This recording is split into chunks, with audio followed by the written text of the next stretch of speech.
नमस्कार दोस्तों, महाभारत के बारे में तो आप सभी जानते हैं और ये भी आप जानते हैं कि महाभारत के युद्ध में जितने भी योद्धाओं ने भाग लिया था उन सभी को स्वर्ग की प्राप्ति हुई थी।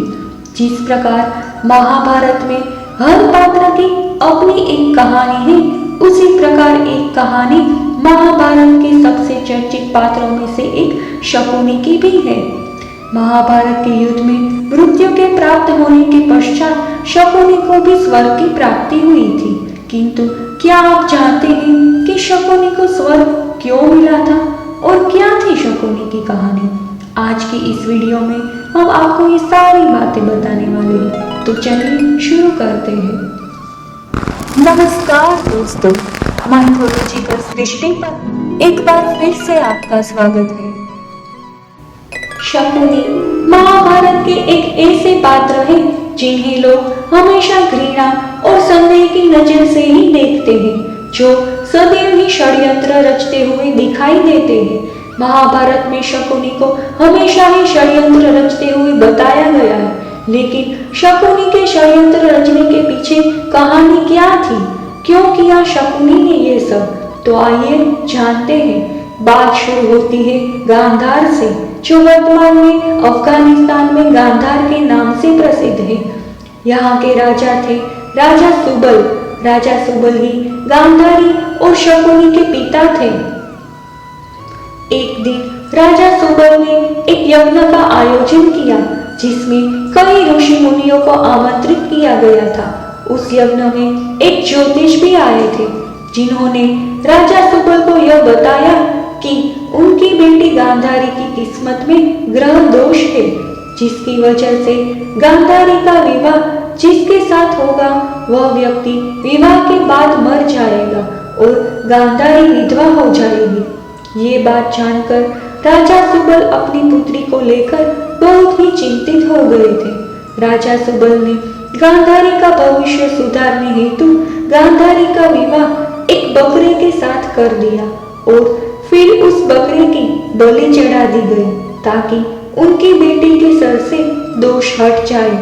इस प्रकार उस ज्योतिष की बात भी सच हुई और गांधारी का पति विवाह के बाद ही मर गया और वे विधवा हो गई। उसके बाद गांधारी का विवाह हस्तिनापुर के राजकुमार धृतराष्ट्र से हुआ, जो हस्तिनापुर के महाराज पांडु के बड़े भाई थे। धृतराष्ट्र जन्म से ही अंधे थे, जिस वजह से पांडु को महाराज बना दिया गया था। गांधारी, जो अपने राज्यों में अपनी सुंदरता के लिए प्रसिद्ध थी, खासकर अपनी सुंदर आंखों के लिए, धृतराष्ट्र से विवाह के बाद गांधारी ने सदा सदा के लिए अपनी आंखों पर पट्टी बांध ली और अपना जीवन भी अपने पति की तरह अंधकार में जीने का प्रण ले लिया। इस बात से शकुनी बिल्कुल भी प्रसन्न नहीं थे। सब कुछ ठीक रहता अगर धृतराष्ट्र को गांधारी के पहले विवाह के बारे में पता नहीं चलता तो, लेकिन जल्द ही धृतराष्ट्र को गांधारी के पहले विवाह के बारे में पता चला। धृतराष्ट्र को लगा कि उसके साथ छल हुआ है। धृतराष्ट्र को इस बात पर बड़ा ही क्रोध आया। वो इस बात को बर्दाश्त नहीं कर पाया, जिसके बाद धृतराष्ट्र ने राजा सुबल और उसके पूरे परिवार को काल कोठरी में डाल दिया और धृतराष्ट्र ने राजा सुबल और उसके पूरे परिवार को ये सजा दी कि उसके परिवार को दिन में केवल एक बार एक मुट्ठी चावल ही खाने को दिया जाए।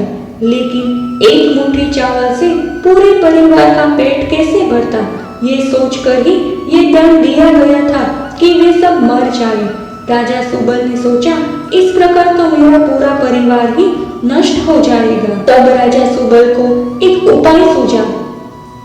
यदि किसी एक व्यक्ति को ही एक मुट्ठी चावल खाने को मिले तो वह व्यक्ति जीवित बच जाएगा।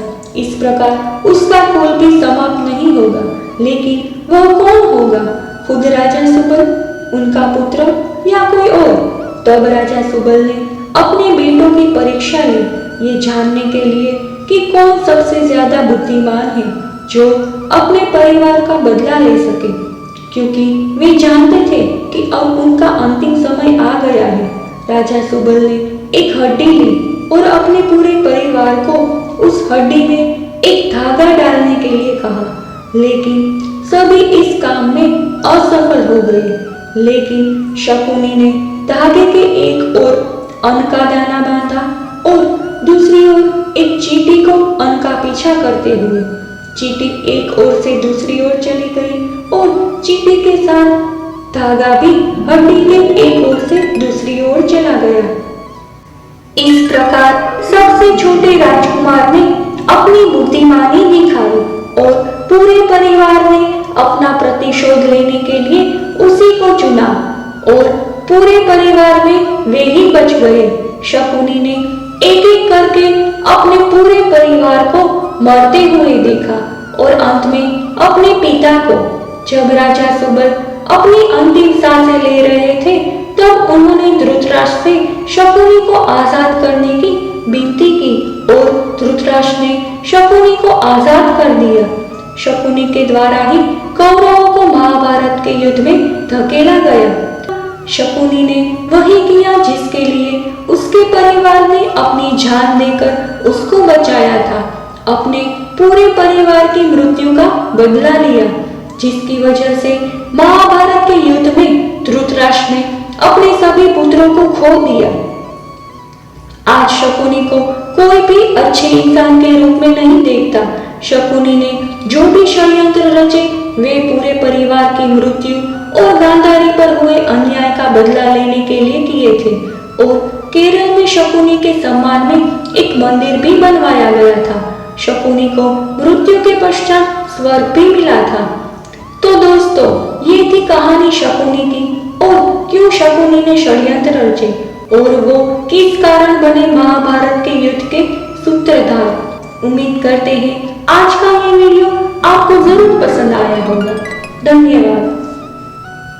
ऐसी ही माइथोलॉजिकल जानकारी के लिए हमारे चैनल को लाइक, शेयर और सब्सक्राइब करें और हाँ, नीचे दिए गए बेल आइकन को जरूर से दबाइएगा, जिससे नए वीडियो से रिलेटेड नोटिफिकेशन आपके चैनल को मिले।